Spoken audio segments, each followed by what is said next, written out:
con José Lizán, gestor de Retromagnus y CAF en Quadriga Asset Managers. José, muy buenos días. Hola, ¿qué tal? Muy buenos días. Arrancamos una sesión en la que todo apunta a que tenemos signo mixto en mayores caídas en Asia. Los futuros europeos anticipan una apertura ya cercana al 1% para los futuros del DAX, después de esa jornada de volatilidad inmersa, de ese desplome de las principales plazas bursátiles europeas de la jornada de ayer, sobre todo en medio de esas tensiones en torno a Ucrania. No sé, José, cuál puede ser el escenario que podemos esperar de cara a los mercados mientras se decide cuál es la actuación sobre este país del este de Europa, sobre esas tensiones, sobre esa posible invasión de Rusia en Ucrania. Bueno, pues volatilidad en los mercados, ¿no? Yo creo que la parte inicial del año, la volatilidad en el sector de la tecnología, entra dentro de lo lógico. Yo creo que en un escenario de endurecimiento de política monetaria y de retirada de estímulos monetarios y de retirada de medidas excepcionales y un discurso más hawkish por parte de la Fed, tiene mucha lógica que aquellos activos que están muy sobrevalorados y que realmente no están respaldados por beneficios empresariales, pues que se corrijan y se lleven a valoraciones y a precios razonables y no de múltiplos de excepción monetaria, ¿no? Que es lo que estábamos viviendo. El tema geopolítico es muy difícil de prever porque puede no ser nada o puede ser mucho. Es muy difícil, la verdad, de calibrar y de valorar, y nunca se sabe, ¿no? Lo que puede haber, si hay un movimiento lógicamente militar o hay algún movimiento de invasión, pues es probable que sigamos con mucha volatilidad en los mercados, pero es muy difícil de prever, ¿no? Porque al final este tipo de cosas puede quedarse en nada en una semana y llegar a acuerdos bilaterales o puede enquistarse. Desde luego es muy difícil de meter en la ecuación como inversor los movimientos geopolíticos, ¿no? Porque esto no es nuevo. De Ucrania ya tuvimos lo de Crimea hace años y vimos que al final quedó en nada y hubo un movimiento de invasión, ¿no? Entonces, lo que pasa es que ahora sí que es verdad que la tensión en las fronteras es mucho mayor y está la parte de negociaciones todavía encima de la mesa, pero es muy difícil de prever, y nosotros la verdad que nunca metemos este tipo de eventos en la ecuación porque si no sería imposible el tema de la inversión, ¿no? Así que damos mucho más importancia al discurso de la Fed de este próximo miércoles y creemos que eso va a ser mucho más determinante para ver el devenir de los mercados en función de lo hawkish o no hawkish que sea, de lo que sorprenda o no al mercado. Creemos que va a haber o un alto en el camino en las turbulencias o una continuidad, ¿no? En función del discurso que la Fed marque este miércoles.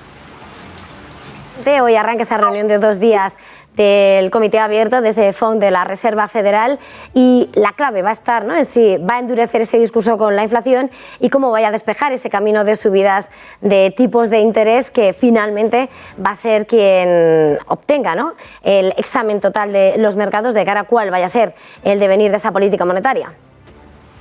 Pues sí, sobre todo yo creo que la clave es que siga con un discurso continuista, ¿no? Que no sorprenda, retirarse. Yo creo que los que hablan de que con estas caídas de mercado la Fed va a retirar su discurso de subidas de tipos, creo que se equivocan porque que el Nasdaq haya caído un 10-12% desde sus máximos, o el Standard & Poor's después de un rally bursátil espectacular de una década, creo que a la Fed le va a importar poco porque es pronto para que eso tenga un impacto en el efecto riqueza o en el consumo a nivel americano, ¿no? Y yo creo que va a seguir con un discurso muy continuista y debería hacerlo desde mi punto de vista. Si reculara sería un síntoma de debilidad y el mercado se pondría nervioso por pensando que la ralentización económica está ahí y que el Fed se está asustando, ¿no? La última vez que la Fed inició un proceso de subida de tipos lo hizo en un entorno con inflaciones mucho más bajas y tardó una contracción del mercado del 20-25%, 1000 y pico puntos más abajo del Standard & Poor's en 2018 para empezar a recular y a cambiar su discurso mucho más dovish y empezar a tornar su discurso de política monetaria. Y repito, lo hizo en un entorno con inflaciones mucho más bajas. Yo creo que con inflaciones mucho más altas el Fed va a continuar con su discurso. Incluso yo, si fuera el Fed, subiría tipos cuanto antes, no esperaría el mes de marzo, porque al final yo creo que lo que tienen que hacer es anclar las expectativas de inflación cuanto antes, quitar ese punto de la ecuación, y aunque haya turbulencias a corto plazo, sería muy positivo para la economía a medio plazo y sobre todo volver a tener armas disponibles en el caso de una ralentización económica. El FED lo que no se puede permitir es entrar en una recesión, una ralentización económica con los tipos abajo del todo, porque ya no tendría armas monetarias, ¿no? Entonces yo creo que cuanto antes lo hagan y continúen con ese discurso, pues mejor, ¿no? Y yo creo que si siguen con un discurso continuista, pues quizás sirva para estabilizar un poco los mercados a corto plazo, para que el growth, después de una primera pata bajista, que yo creo que ha sido una primera pata bajista de toda la tecnología, pues se estabilice algo, pero creo que seguiremos con el mismo movimiento, con sus fases y sus movimientos tácticos. Muy probablemente el growth, que lo ha hecho muy mal, empieza a hacerlo menos mal ahora, sobre todo las compañías que están muy ligadas a buenos beneficios empresariales y a buenos resultados, pero creo que vamos a seguir con ese cierre de gap, un mercado más normalizado, ¿no? Antes era solo quality growth subiendo y el value totalmente defenestrado, y creo que vamos a ir hacia un mercado en el que puedan converger ambos sectores en determinados momentos y que no solo sea uno u otro estilo, ¿no? Y creo que para nosotros el trade sigue siendo, por el momento, seguir en bancos, en turismo, en energía y en recursos básicos. Creemos que sigue siendo el trade de corto plazo, y creemos que todavía las valoraciones son muy bajas, y sobre todo después de la fuerte corrección que ha habido en los últimos 4 o 5 días, creemos que las valoraciones son atractivas y bajas en esos sectores para posicionarnos en ellos, ¿no? Es que el comportamiento de los índices de Wall Street está claro que elevan la tensión, esa caída del 11% desde que ha arrancado el año en el Nasdaq, por ejemplo. Y todo esto, ayer, por cierto, corregía en el último momento Wall Street ese sesgo bajista para terminar sumando posiciones. Esta semana es una semana clave. Vamos a ver algunos de esos grandes gigantes tecnológicos presentando cuentas, como está Microsoft. ¿Cuál es la perspectiva que mantenéis desde Quadriga, José, mirando a estas compañías?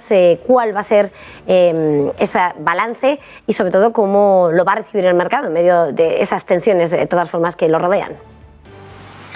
Bueno, pues yo creo que hay que discernir dos cosas en el mundo de la tecnología, ¿no? Yo creo que la corrección de las compañías que eran pura expectativa y que no eran una realidad económica y que no tenían balances sanos y no tenían beneficios empresariales, entra dentro de lo lógico y lo normal, y como digo, pues en una fase de retirada de estímulos es lógico que eso corrija, y corrija muy duro, ¿no? Porque había una efervescencia brutal a nivel mundial en los últimos 2 años en la parte de tecnología y de compañías que no ganaban dinero pero subían al albor de expectativas.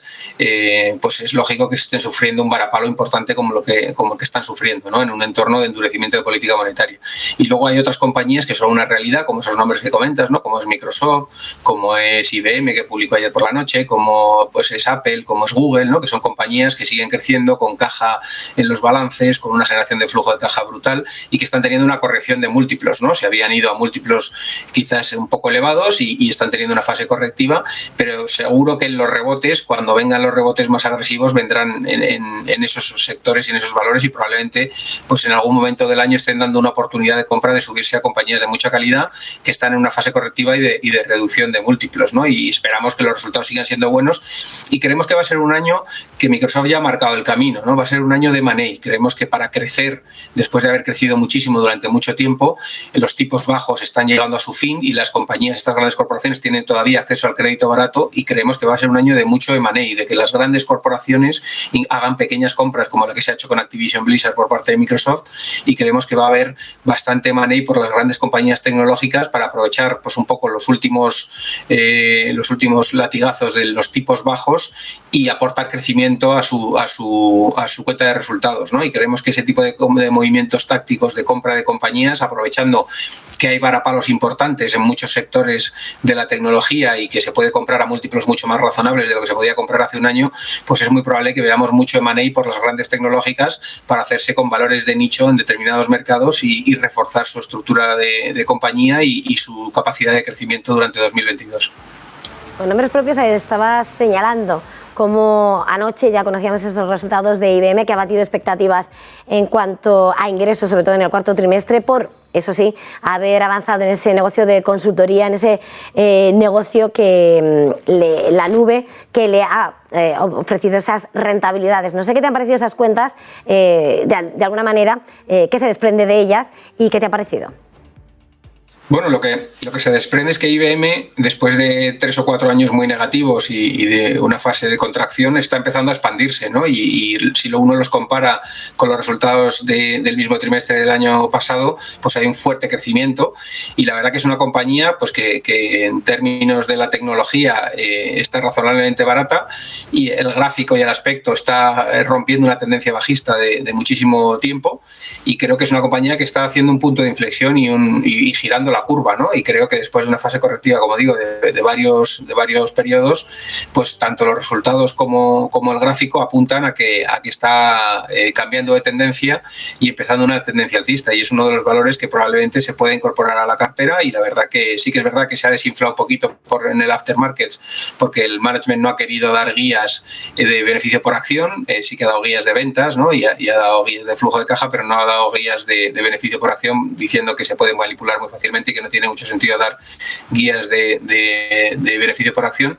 Pero eso ha sentado un poquito frío y ha hecho pues que después de publicar subía un 6 y luego ha reculado, ¿no? en el aftermarket después del conference call con el management. Pero sí que creemos que la compañía está en la buena dirección y que muy probablemente pues no esté cara y sea una compañía a tener en cuenta dentro del sector tecnológico. Y ya para terminar, no nos queda mucho tiempo, José, querría que pasásemos a hablar de una de las compañías que ayer fue protagonista, ya mirando al mercado doméstico. Vimos como en el final de la jornada solo eran 2 títulos los que subían: Siemens Gamesa, que se recuperaba del varapalo de las últimas jornadas, y Telefónica, que subía un 0,46% en una jornada en la que había llegado a subir más de un 2%, impulsado por esas noticias de concentración en el sector, aquellas informaciones que apuntan a que Vodafone podría abrir fusiones en Italia, en Reino Unido, y en la que podrían verse beneficiados el resto de los actores. No sé cómo has visto el movimiento de Telefónica en las últimas horas, en la última jornada de negociación, y cómo ves el contexto del mercado de cara al movimiento de la multinacional. Pues lo comentábamos hace un par de semanas, ¿no? Que Telefónica estaba haciendo los deberes y que su management estaba reduciendo deuda, aflorando valor en activos estratégicos, simplificando la compañía, centrándola en 4 mercados, y decíamos que hacía falta 2 cosas, ¿no? Para que Telefónica despegara finalmente, ¿no? Que son cambios en el entorno regulatorio y en la concentración del número de players en Europa.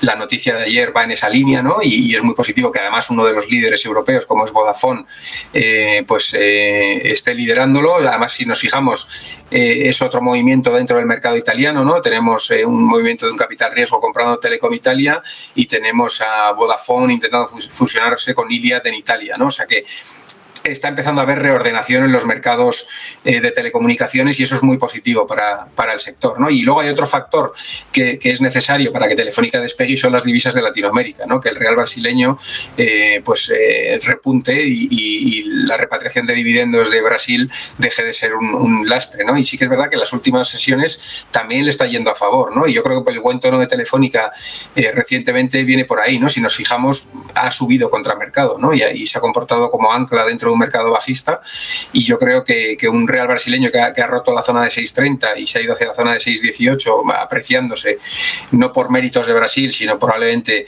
por la situación de inflación que hay en Europa, ¿no? y que yo creo que en términos relativos pues está haciendo que se equipare, y que el real brasileño se aprecie contra el euro. Pues yo creo que es positivo ambos hechos, y van en la dirección necesaria para que Telefónica sea capaz de romper la zona de los 4,20 y irse hacia la zona de 5, que yo creo que es una valoración mucho más razonable. Y yo creo que si siguen los movimientos de concentración, y sobre todo si la respuesta del regulador europeo es no poner pegas a esos movimientos de concentración, eso ya sería un cambio en el discurso y sería muy positivo y alentaría más concentración a nivel europeo, que es lo que hace falta, ¿no? Yo creo que está empezando, estamos viendo los primeros coletazos, el capital riesgo posicionándose, los grandes players moviéndose, y eso es muy positivo para que eso suceda. Y si eso sucede y el regulador no lo trunca, será muy, muy positivo para el sector, y yo creo que eso hará que Telefónica se vaya hacia la zona de 5 euros, porque como digo, internamente ya han hecho los deberes de desapalancamiento y de reordenación del grupo, y está en un momento pues de alta generación de flujo de caja, reducción de costes, afloración de valor, y yo creo que está en la buena dirección a nivel corporativo, y falta eso, que cambie el entorno, y está empezando a cambiar. Pues con este análisis lo vamos a dejar en este punto. Muchísimas gracias, José Lizán, gestor de Retro Magnus y CAF en Quadriga Asset Managers. Un placer haberle tenido esta mañana aquí en Negocios Televisión. Feliz jornada y feliz negocio. Igualmente, un saludo.